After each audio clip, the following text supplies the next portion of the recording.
Hey guys, Insanity is Good here, and welcome back to the house on Fata Morgana.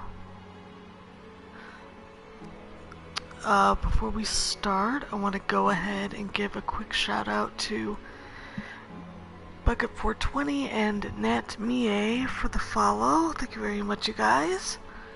Really appreciate it.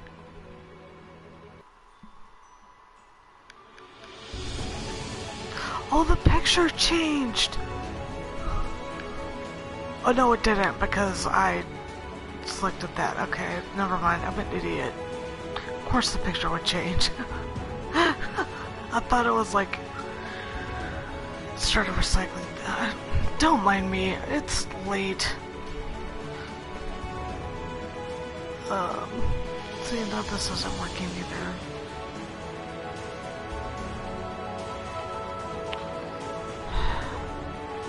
Okay.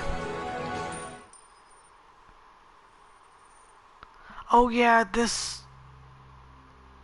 Oh yeah, oh my god, okay.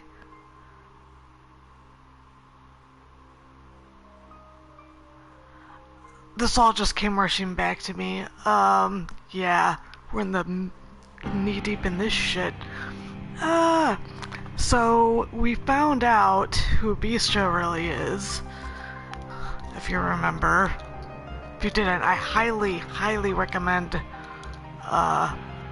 watching that first, possibly, because, yeah. We are becoming very much connected to the true beast, which is Pauline's fiance. Yeah. Spoilers. Okay. Oh, don't scare me like that. What did you pick up a wood like? Dainty. I'm pronouncing it wrong again. I know I am. Oh my god. I never took you for someone so pretentious. I'm sorry.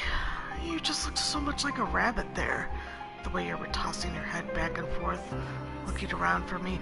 Oh, dude, so you don't even feel bad about it, I bet. Fucking killing her. Oh, the rage is coming back now. Oh, you. It is something you call a child. I'm not a little girl anymore. I'm sorry, really. Don't be so mad, Pauline. I'm not mad at all. It's been a year and a half.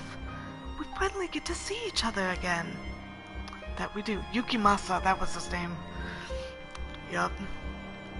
Did you have any trouble out at sea? Did you fall ill or get caught in a storm or run into any kind of danger at all? No, there was no trouble. Everything went fine, without incident. The sea god was watching over us, I suppose. Yeah, everything was fine while you were torturing people the whole fucking time.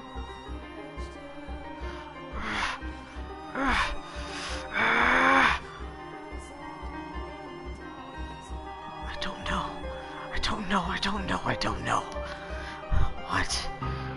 What am I? Who am I? Who?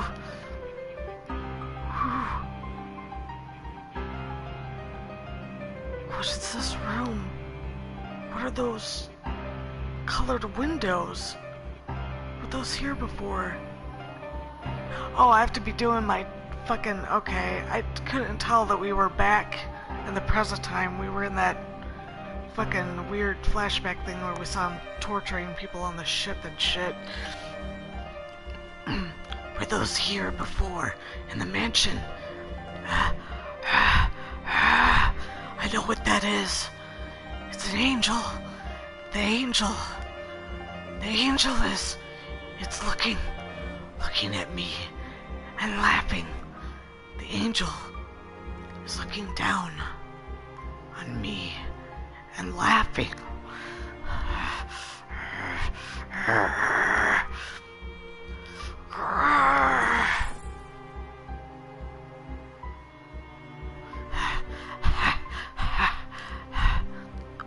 What are you doing?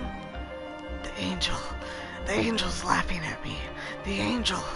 So I The angel. You. Where were you? I went to the kitchen to get a drink of water. You have nothing to worry about. I will not run away from you. I'm not human. Am I? I'm not a human. You are not a human. You are you. It's alright. I imagine it's quite disconcerting having lost your memories, but no matter what happens, you will always be you. Don't be afraid. Are those the words of encouragement I truly wanted to hear? Am I afraid of being myself? I don't know. Don't think about it. I'm a beast with no memories. Oh, dude. You are... Oh, I was so close. Again, I, underestimated the...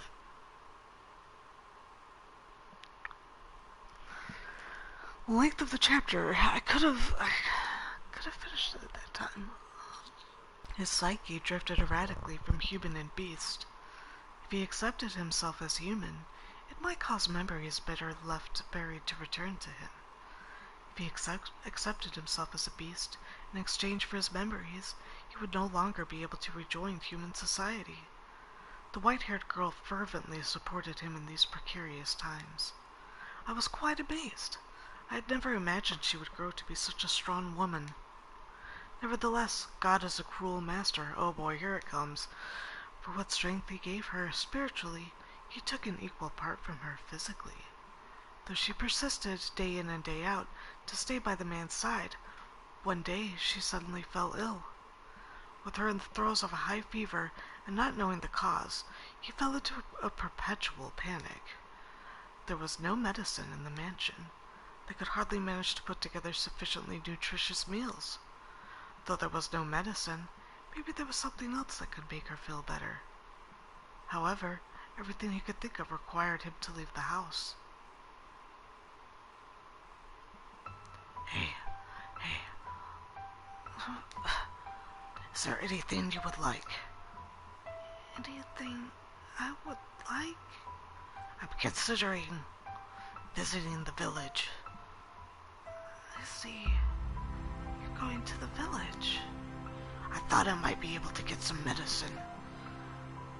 I would prefer to bring a doctor here, but no one would come if they learned you were in this mansion. So, he was planning to put on a disguise to enter the village as a person. Oh my god, it doesn't work like that, bro. The white-haired girl smiled when she heard his idea. She had, after all, always wanted him to think of himself as human. However, because she was so pure-hearted, she did not comprehend the full extent of the slaughter he had confessed to committing. The revenge he had taken on those who had chased him around, how sinister his cackling and furious his reaping. She did not grasp just how serious it was. Yeah, dude, he was fucking killing and eating people, very serious. She had faith that Bestia had kindness in his heart. If you cannot get any medication, then buy me some oranges, please. Oranges? That took me by surprise for some reason. That makes sense, though. This is the land blessed by the sun. You should be able to find some wonderful fresh oranges. Will that make you feel better? Yes, it should. At least boost her immune system, so... Okay. Bestia's mind was made up. He would don the skin of a human for her, to protect the peace he had. He would return to the place that had left him with many painful memories. It was, to him, the source of his fear. Whenever he let his guard down, shouts would play back in his mind. Bestia! Bestia! Bestia! Hideous beast! Though he had physically conquered the people who lived there, Bestia's memories of the village still haunted him. But her health meant more to him than any of that. He was willing to cast aside his fear if it meant the white-haired girl would recover. The girl still in her bed, he made his way out of the mansion.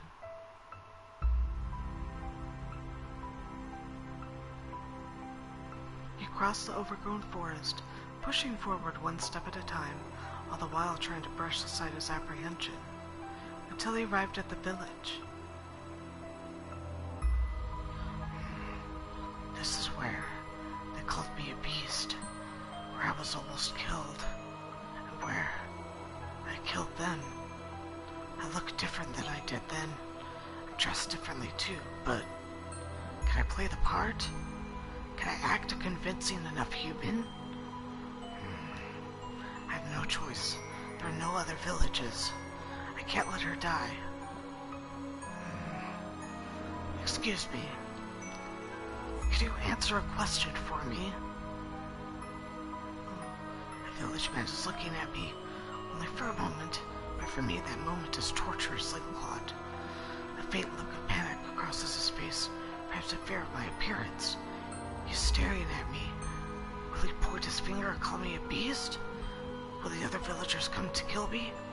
However, I haven't seen you around here before. He didn't recognize me. Yes, I come from a faraway land and I am unfamiliar with this area, so... Ha ha ha, you're just like a nobleman. Want to see you trip or something? Something like that. You look really pale, though. Searching for a doctor? Yes, but not for me. My companion has come down with a fever. Sorry to hear it. Well, I'd love to introduce you, but he's out right now. He won't be back for a few days. I see. Where might I be able to buy fruit? There's a shop just around that corner. Thank you very much. Don't mention it. Do take care, traveler. It's dangerous out there. Yeah, dangerous because of you. I'm starting to attract attention, but not the same kind as before. They don't look at me with revulsion, hatred, or fierce indignation. They're simply curious. The village feels different than last time. Could it have changed this drastically? Or is it because I really did look like a beast then? It's probably because she was going around for a month describing his appearance, asking where is he, like... I think it's because of Pauline. And now I look like a human? I don't know. Excuse me. Me? Yes? I would like to buy some fruit. Some oranges. Oranges? Alrighty, just a sec. The fruit vendor doesn't recognize me as the beast either. Any other year and they'd be a lot plumper than this. This year we've had the end of the war and this whole mess with the beast. It's just been crazy. Sounds like 2020. If you'd like, how about you come back in a few years to try oranges again? They'll be several times better, I assure you. I'll keep that in mind. You bet, that'll be... I'm sorry, I don't have any local currency. Would this suffice? What? How is... No good, I take it? No, on the contrary. It's how they fit for you, trading a jewel for a few oranges. That's all I have to offer. Hope you can exchange it for money. Sure. You nobles are something else. Noble. Aren't you? Though if you wander around dressed too well, you put yourself in danger. You might find yourself stripped bare by a bandit. Perhaps if you catch the attention of the beast. The beast. Everyone mentions the beast. They speak of me. Have you heard the tales? I have not. There's a beast den not too far from this village. It's attacked before and we've been living in fear, never knowing when it might attack again. But that all ends today. Huh? The men have finally found their spines. They all got together and went out to exterminate it. What? And you'll never guess who's responsible. A kid! A little boy is spearheading the attack. Yay, Javi! I called it. I was like, he's gonna get the posse together, man. Like, fucking fuck this shit. Never would have expected a little kid to whip all our lazy, cowardly men into shape. Boy's the only one who knows where the beast's den. Hold on. What about your oranges? The men have banded together, and they're going to kill the beast? Why now? Why when I'm not there? I'm the beast. I'm right here. I'm what you're trying to hunt. The only person at the mansion right now is her. He regretted not asking the fruit vendor how long ago the party set off. Though what good would that knowledge have done him? He had to hurry back regardless. The sun was beginning to set, draping the surroundings into deep blackness.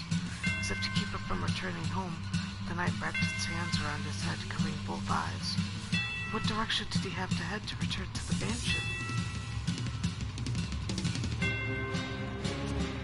He stormed through the forest, and eventually the mansion appeared before him, the world fading into view after a dream. Bestia was a tempest in the night, flowing through the overgrowth toward the house. Please make it a time. I need her. I need the peace that she provides me. The last thing I want is for her to die.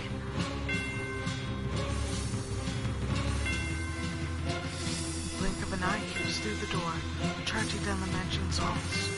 He could not sense anyone else inside, though. All he could hear was a whoosh of the wind blowing into the house from somewhere. It seemed a window was open. Where are you? Where have you gone? Answer me! Please answer me! Oh, her name, which we still don't know. He cried out the girl's name again and again until his throat was sore and his voice hoarse, but she did not respond. Is she in the room? He rushed into her bedchamber. Hey, hello? Where are you? Where are you? Answer me! The man swung his head back and forth so hard he thought he might break his own neck. When he made to look down, he slipped, falling on his tailbone. Oh no! He felt something slick on his hands. Oh no! A sensation he would recognize anywhere. The liquid was still warm. Oh no! No, that cannot be. It can't. It can't. It cannot be! Muttering incomprehensibly in fear, he crawled back through the door of her chamber into the corridor. Like a genuine beast, he followed the trail of slippery fluid on all fours. The trail glimmered like red wine. It's not red wine, it's blood. It stretched from the hall, past the living room, speared across the floor like it had been wiped down with a moth.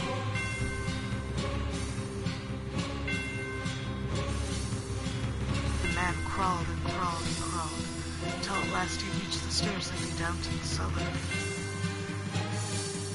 The ruby trail continued. From beyond the door, he could hear men's voices. Oh, it's been a while since we've been down here.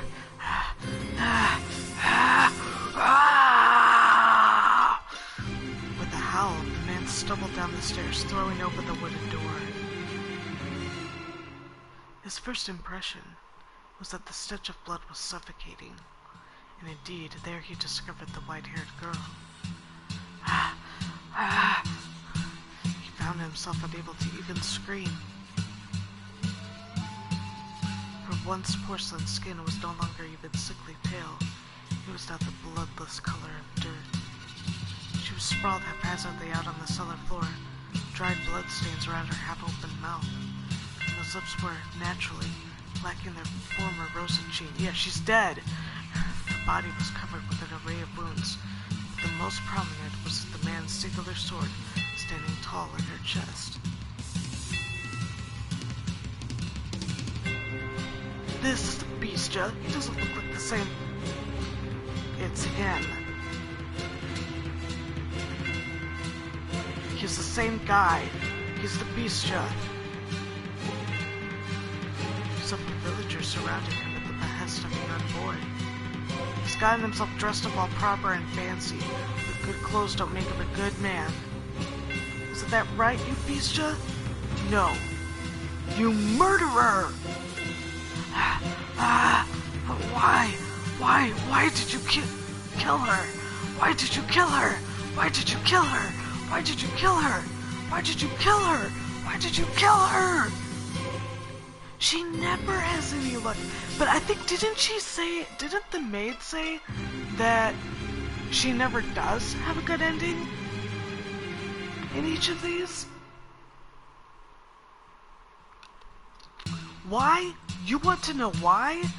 Her death was an accident, I'd say. I feel bad about what happened, but any woman who would live with a man like you must be a witch. Does that hurt? Are you hurting right now, you Bestia? Then maybe now you understand. You not only stole my parents and friends from me, you ripped the last shard of hope I had from my hands. Do you get it? Do you finally understand how I feel? Now do you know how it feels to have someone you care about taken from you? Pauline was desperately trying to find you. Why? Why would you kill someone so devoted to you? Oh god, he's like saying everything that I was thinking when it was happening. Like, yes, Javi, throw the mic down. Do you understand what you've done? I'm asking you a question, you goddamn murderer. I see. Now, I have nothing left. What? The man stepped forward, almost perfectly calm. His panic had vanished, as if it were never there. His eyes were disturbingly vacant. Perhaps the sorrow had overpowered him, beating his heart to quiet submission. No, that was not the case. Those eyes were empty. A faint smile spread across his lips. The transition was swift, as though a gear had switched in his mind. The boy and the other villagers were frozen in place at the side. Oh no! Before long, the man was standing before the deceased girl's body, and then he pulled the blade from her chest. I knew it. I really was a beast. What I wanted was a tether. What are you yammering on about? Didn't you care about that woman? Didn't you choose her over Pauline? You then threw aside and butchered? What is wrong with you? What was she to you? She was my serenity. But she's dead now. There's nothing I can do about that. Peace, calm, tranquility. The man's behavior was downright eerie, causing the boy to flinch back. Believing he'd had everything taken from him, could not possibly lose anything more was, I imagine, what had allowed him to stand up to the beast, the source of such crippling fear. Yet now, he found himself unable to move. He found himself in the face of such an incomprehensible creature, paralyzed with fear. And the villagers were similarly dumbstruck. Not even I could understand his behavior. What the hell is wrong with you? How could you laugh at this? I don't get it. How? How indeed. I wonder myself. I don't know either. But you know what? It doesn't matter anymore. Because every last one of my anchors has broken off and sunken into the sea.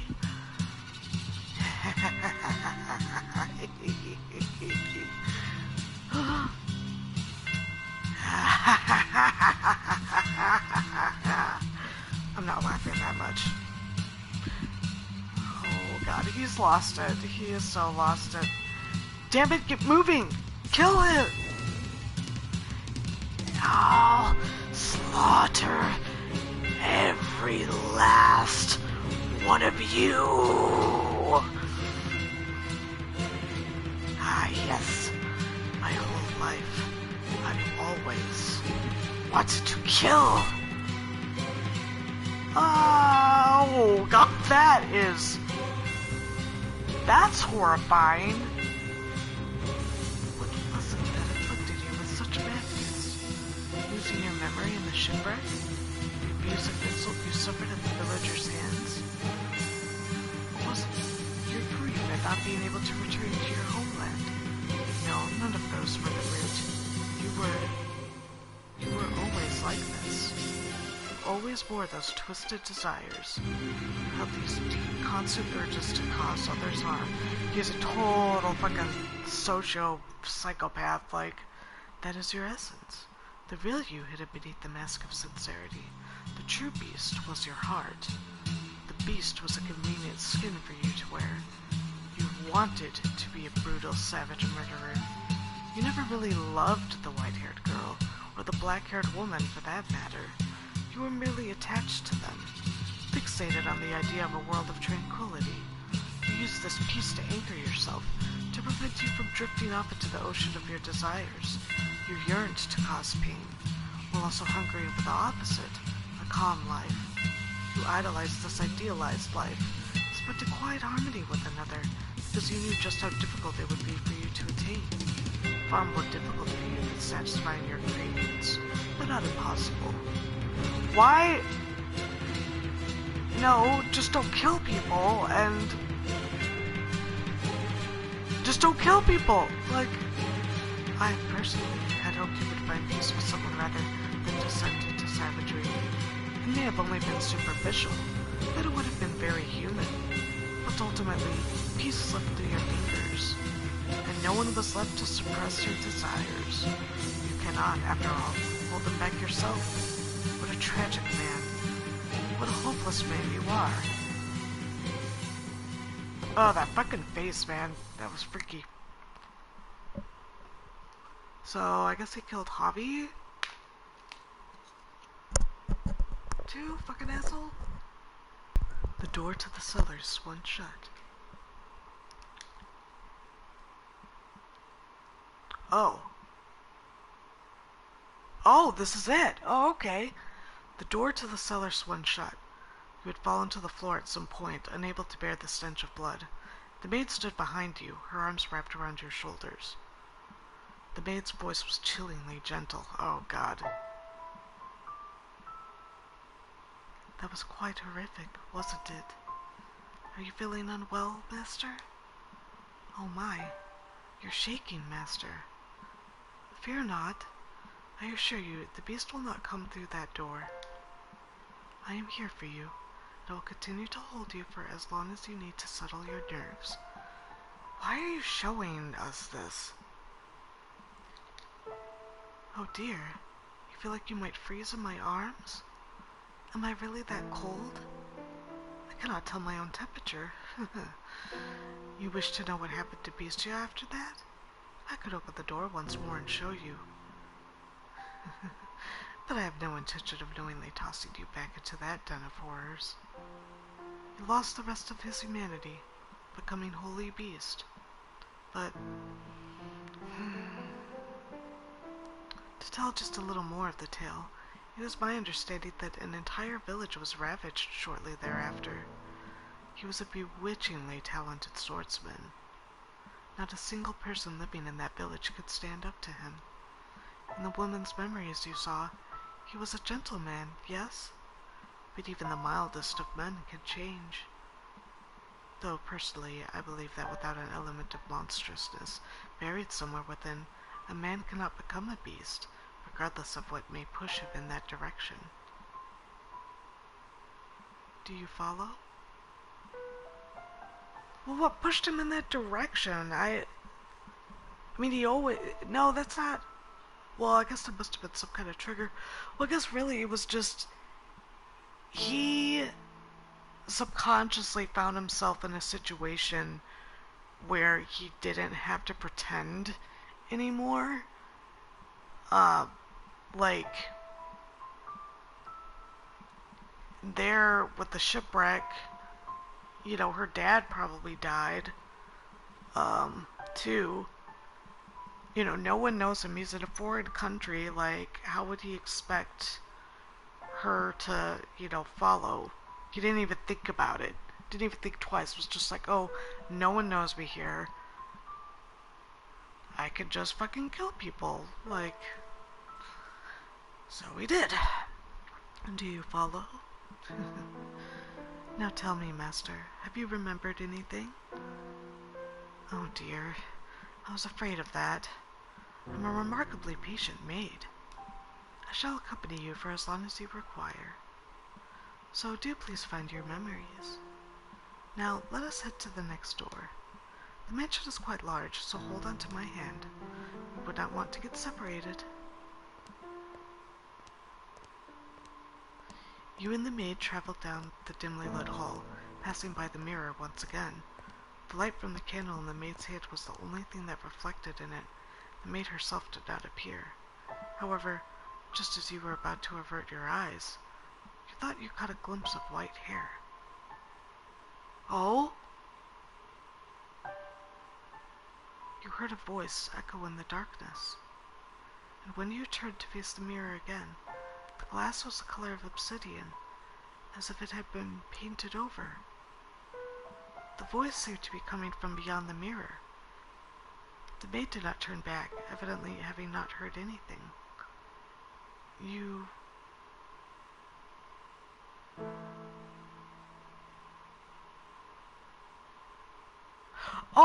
Oh, we have a choice. It's been so long. We have a choice. I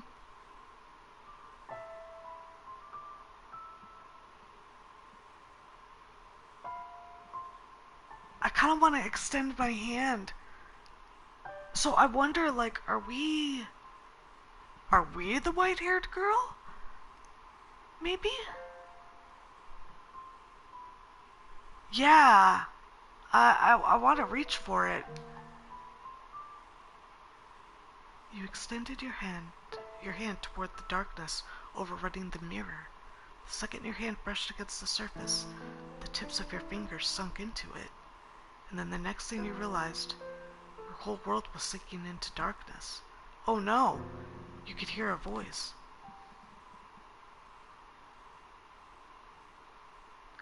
I am the witch.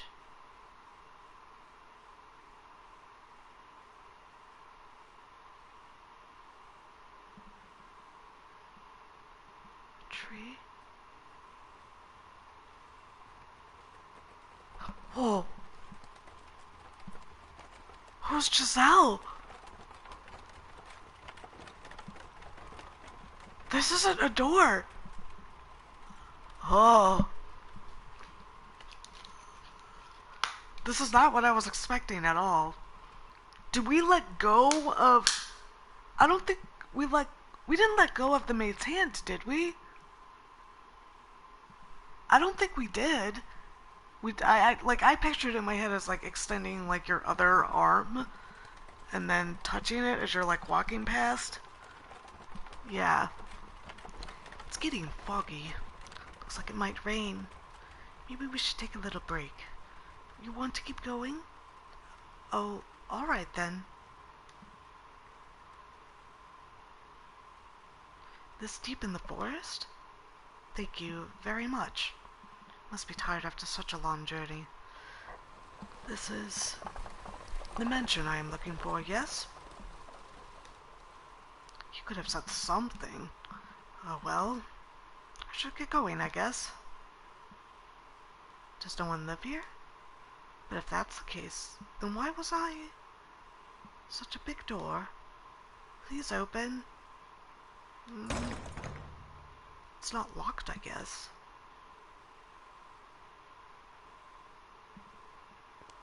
I wonder if the window's open.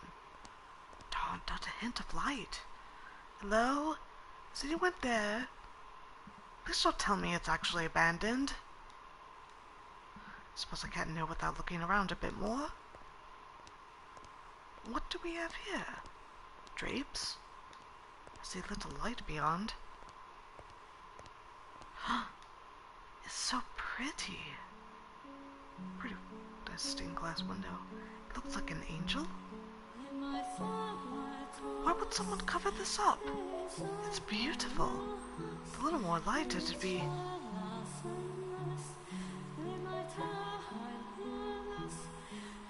I don't know what kind of voice to do, so I'm just gonna do my voice until I get a look for him. Possibly. Please do not touch the drapes. Or the windows. He's so pretty. He is so pretty. Oh my goodness, look at that hair. Pretty boy. Okay,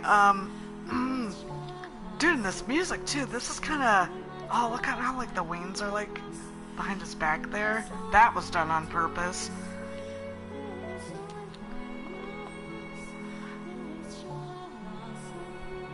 Of course, the apps do that thing where it's not showing any of the...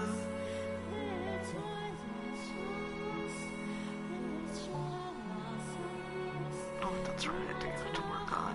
Hold on.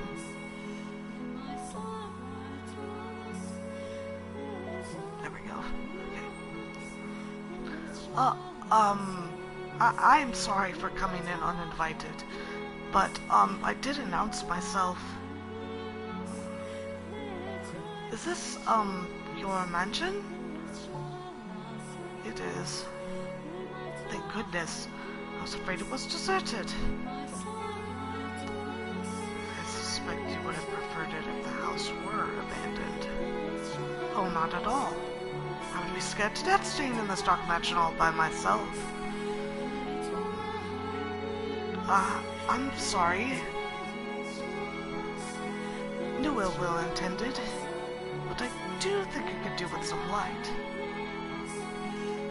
That way you could see where you were walking. Oh, this is the first time we've really heard the main theme, like, in-game, too. I've just realized it's like some kind of variant of it. And I'm sure this room would look splendid illuminated. Not necessary. They can do perfectly well as things are. How could you see when it's so dark?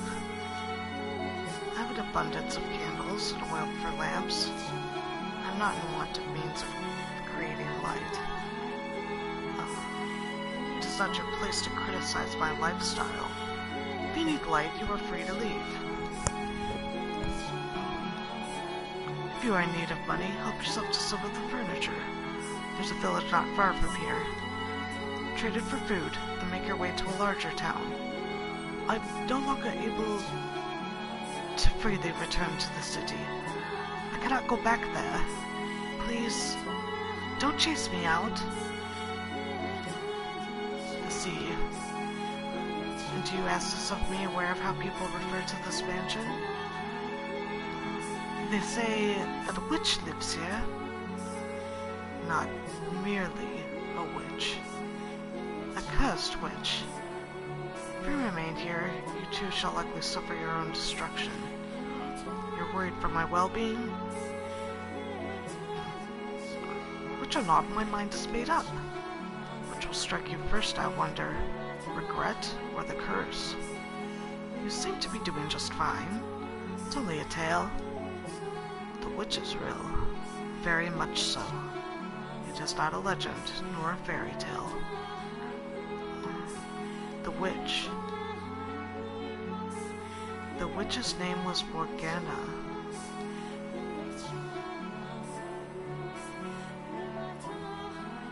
Is me.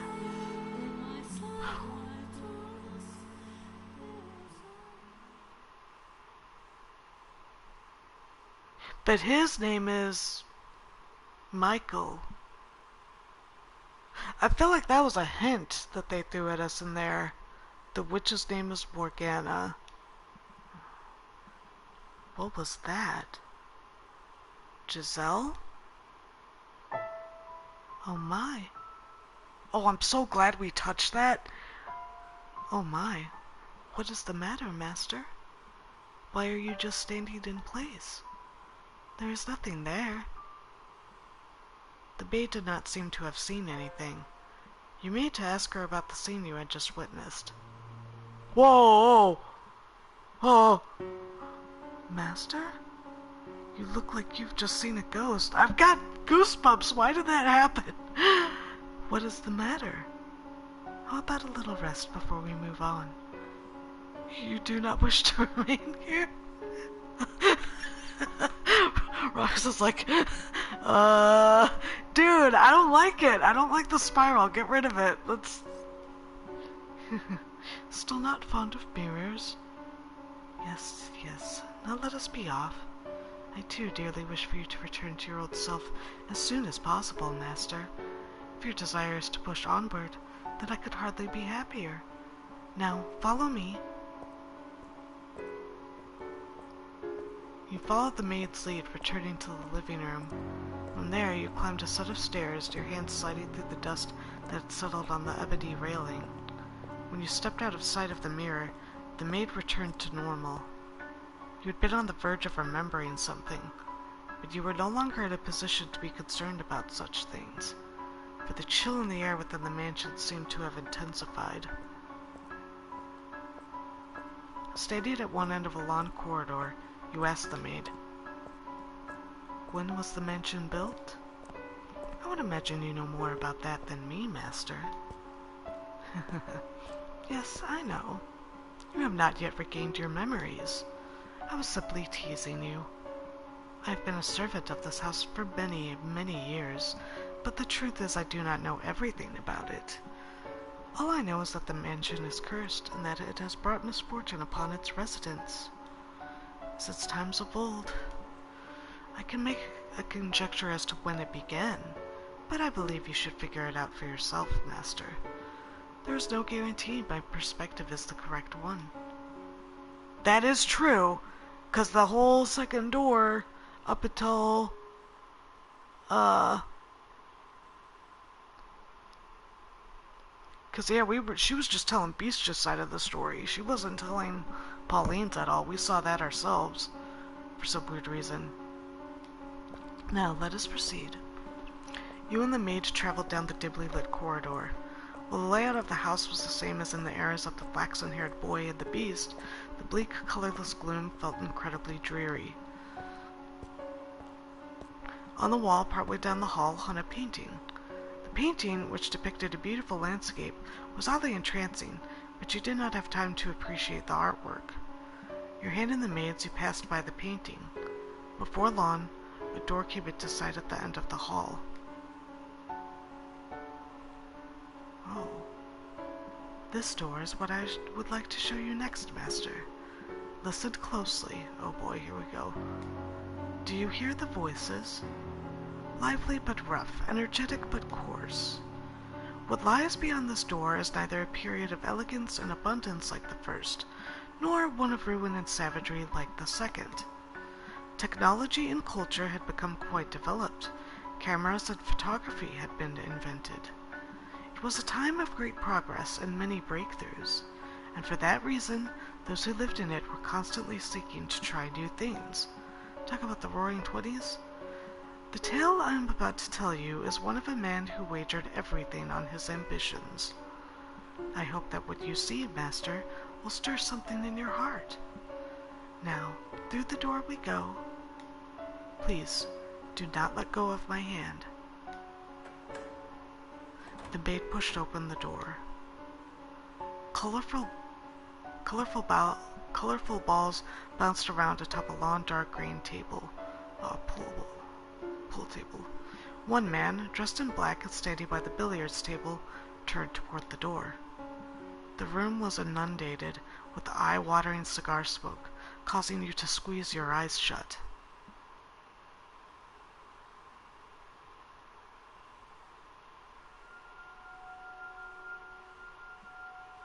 The third door. 1869.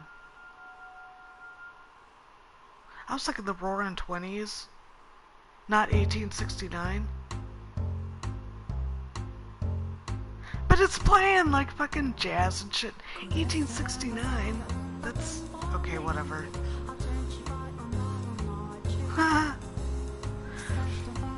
Alright, I'm gonna stop here, because we did it. We got to the third door. Man, that was fucked. Poor Javi. Javi was a hero.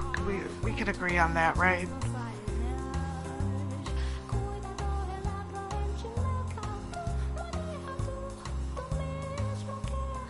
Yeah, I think we can. He was a good boy. Alright, yeah. Thank you for watching. Watch it on Twitch. Next time, go ahead and don't be shy. Join in the chat. Give me a follow. If you're watching this in the future, hopefully subscribe. If you're watching on YouTube, give me a like, comment, and subscribe on there as well. And if you'd like to join the Insana fam and my Discord, you can go ahead and become a patron at patreon.com/insanityizgood. Which all the links to all of that will be in the description. And Rox says hobby is a bro if she ever saw one. Oh yeah, man. Yeah, and next time we will get into the third door. I did read a non-spoiler thing just because I was curious about how many doors there were. That, according to a lot of people, after the third door is when it starts getting really good. A bunch of people were like, oh, the first 3 doors I didn't really care about, which I got into both of them so far. So I'm kind of like, okay, this tells me that the rest of this is going to be fucking nuts. But I hope you guys have a good rest of your week. Hope your Labor Day was good. Remember, stay safe, wear a mask, and I'll see you next time. Bye-bye.